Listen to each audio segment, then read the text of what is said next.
Ner malaken yam ka nas diala content baro chime bajali. Jo ban writing gwasame ka janlara me. Bana right.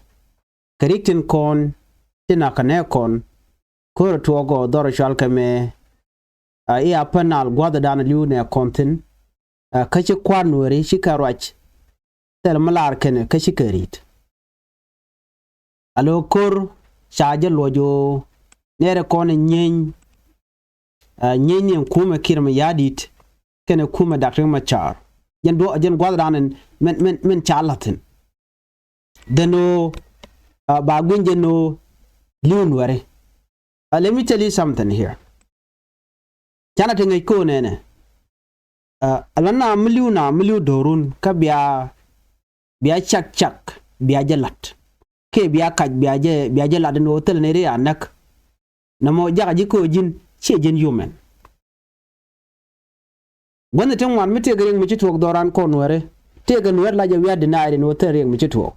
Chitwok no kor liu na lakana ala no hotel ring mi chitwok tel nere nyire duaramo. Kagwada dan liu na tin adoran no tikitin.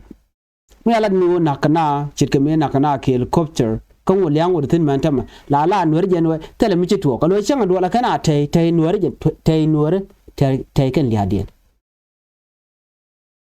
Rabi Mohammed Lloyd mi moran de la rochina chicken chuina ko le la runi shop kodi yana chuike kama tel gwami kon chutin kon shala nuere balate kon ko banaka to chikoro chikono goro de kon lat la naga kon bu kono tel mi chitwo lengari ga me rega dana to kon ne kon shala nuere minaga kon kumi kirim yadit nega kon ka queen wane dan ko kon ramadan ku kon lo praise ramadan na kon la chu kon kelkeje yak kon ramichi chi mornak jada more anak ya mamanu kun chekanak ka bi ala no e kwerme gwa di yenta ga jakel ka jano naga gat kun kuyen ko le la kwerme gwa ku jidien mila rana no na nueri ken keliu. Let's say gwade dane sha ga nueri sha ka wangtin ka nasir tenete mo lare no na me ken tuok antiel chicken udul wal chicken ko nen ka shiko pankin chicken en kana do be dana chicken tour ni chicken nen kaja we kan tour ne chicken they believe chicken they believe the same thing mi cha nueri cha na gwa dan te kutuna chan jamala role Ethiopia mi anueri ya na ka bas na ka re aki na ka re wuch na ri na to cha bla no te ne de chiliu ke te ne de cha nak la nueri na me cha kon ngi anywhere to continue lar kon no kan connect. You know, la murlena kon nagbin ba we tel kor mi chitwok ba pen ya kon nago kuma kirmi yadit ke 2013 more than 40,000 tikiliu ka chala no teramisha men cholten teramcha cholo no chirega me ai chitwok ya pelije alo cha pelije no lo teram ra ki kwide ni me dana cha no nak tek mauk ne tekatin mata ne ta ko bot dit re kore dan te kon kane tungwan te shenkaro piji te lanuari ti chitek dien che de bat ka chenge dan bat ko ran che de lok che ngoi karo piji kam che ngoi ka kuma che ngoi ka Uganda che ngoi rol Ethiopia che ngoi rol Sudan ne ran chi ka katum che tanat chi go re wuch lo chi kerin ka kam ne ka poch ala IDP kam ke sten dia la konden de re wuch ka Sudan tin warte ka malakal ngon nuerten yunti steady no wo kon ko jubo poinde POC jatin IDP candidate ne to ngwante gaten wo kono malakal tin nuerte gaten tigare ya break camp ka refugee camp kurundang de ko ne jaga 2013 benetam lat kon IDP ne kororien kaka nuere ka ga nuere mane nuere gwan nuere te chui kejen that long mo kule la rundu shop kadi te chui ken ka kamo mene kaf ka 2013 bugejen 2025 me run weraw te chui gad nuere chui mane nuere chui gwan nuere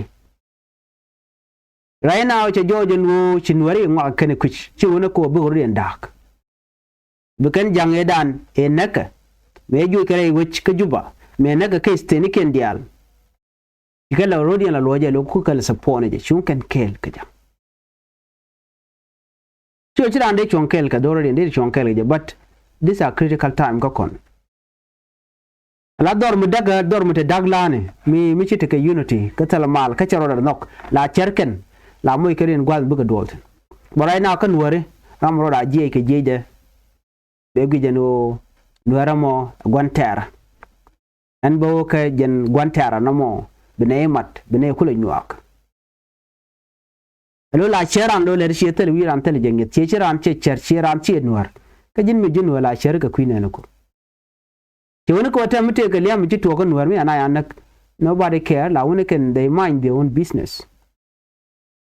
ba kon kula chol din nuari di bu kon kele di lat kon no te doran mo gor kon mi de realeka we talk about development re doran and they kon take to go they kon take dul wal to go they kon take chari they kon take dul tin kon la lat kare we they kon take torbiele bi development ba kula beni di re doran gwan mo ci kon met ka kel gwan mo ci kon cher ka ta dana liu kon ka ja ci kon cher ne kon take refugee camp andor nika meda ne ci sas ni me ci Sudan me ci dak la civil war don Sudan be na ko ko refugee camp be ne dial be ko te ka chance ko betene to work western world betene to work middle east ni ne work Europe anywhere a chance me ci kulben me ci korme je to ka Sudan wada chane dial chaga joj tuna churin ka refugee camp especially role Ethiopia